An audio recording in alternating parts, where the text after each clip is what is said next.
Satpol PP pemerintah Provinsi Sulawesi Selatan kembali melanjutkan proses pembongkaran kios atau lapak yang ada di lahan eks Dinas Perhubungan Kota Makassar, Jalan Urip Sumoharjo, Selasa 28 November 2017.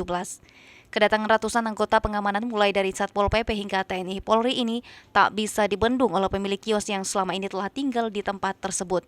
Menurut Kepala Satpol PP Provinsi Sulawesi Selatan Mujiono, bahwa sebanyak 30 lapak yang telah lama bermukim di lahan eks Dishub Makassar telah dihancurkan dan dilakukan hanya dalam waktu 1 hari. Namun karena ada beberapa warga kembali membangun kiosnya, maka Satpol PP kembali turun tangan dan memagari lahan tersebut menggunakan seng.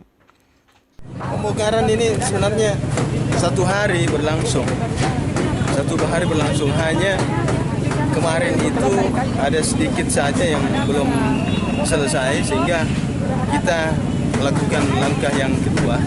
Kita penertiban ulang lagi karena ada beberapa yang sempat mendirikan lagi lapak dan kita sudah tertibkan lagi, hanya 5% saja. Sebelumnya, pihak pemerintah provinsi telah menghimbau kepada pemilik lapak untuk membongkar sendiri lapaknya dengan tenggat waktu yang diberikan selama 90 hari. Namun karena tidak ada tanggapan, pemerintah provinsi pun memberi peringatan pertama hingga peringatan kedua. Dan pihak Satpol PP turun tangan membongkar PK 5 milik warga. Fajar Alwi, Fajar TV, dan Fajar Radio melaporkan.